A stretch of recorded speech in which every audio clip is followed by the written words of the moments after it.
Hello guys, ഇന്നത്തെ വീഡിയോയിൽ നമുക്ക് ഇതുപോലത്തെ 2D ലോഗോ എങ്ങനെ സ്കെച്ചപ്പിൽ ഇതുപോലത്തെ 3D ആക്കാം എന്നുള്ള സ്റ്റെപ്പ് ബൈ സ്റ്റെപ്പായിട്ട് ഞാൻ കാണിച്ചു തരാം. വളരെ ഈസി മെത്തേഡാണ്. അപ്പം ആദ്യം തന്നെ നമുക്ക് വേണ്ടുന്ന ഒരു ലോഗോ ഡൗൺലോഡ് ചെയ്തതിന് ശേഷം എനിക്ക് ഗൂഗിളിൽ പോയിട്ട് JPG to DWG അല്ലെങ്കിൽ DFX എന്ന് സെർച്ച് ചെയ്താലും മതി.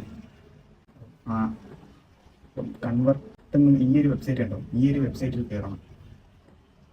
ഇവിടെ നമുക്ക് ചൂസ് ചെയ്യണം ഫയൽ. അപ്പോൾ നമുക്കിവിടെ ഡൗൺലോഡ് ഓപ്ഷൻ വരുന്നതാണ്. നമ്മൾ ജസ്റ്റ് ഡൗൺലോഡ് ചെയ്താൽ മതി.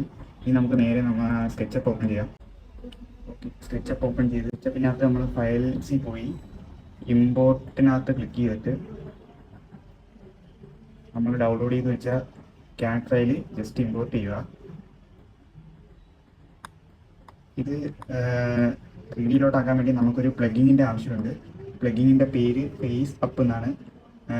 എക്സ്റ്റൻഷൻ വെയർഹൗസിൽ സെർച്ച് ചെയ്യുമ്പോൾ തന്നെ ഇങ്ങനെ ഒരു പ്ലഗിൻ വരും, ഫ്രീ ആണ്. ജസ്റ്റ് അതൊന്ന് ഇൻസ്റ്റാൾ ചെയ്ത് വയ്ക്കുക.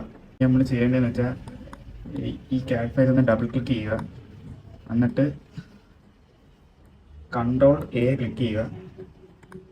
എന്നിട്ട് ഈ എക്സ്റ്റൻഷനകത്ത് ഈ ഫേസ് അപ്പ് എന്നുള്ള എക്സ്റ്റൻഷൻ ഈ ഫസ്റ്റ് ഓപ്ഷൻ ഒന്ന് ക്ലിക്ക് ചെയ്യുക. അപ്പോൾ ഇവിടെ മൊത്തം ഫേസ് ഫില്ലായി കാണാം. എന്നിട്ട് നമുക്ക് വേണ്ടാത്ത ജസ്റ്റ് ഒന്ന് ഡിലീറ്റ് ചെയ്യാം.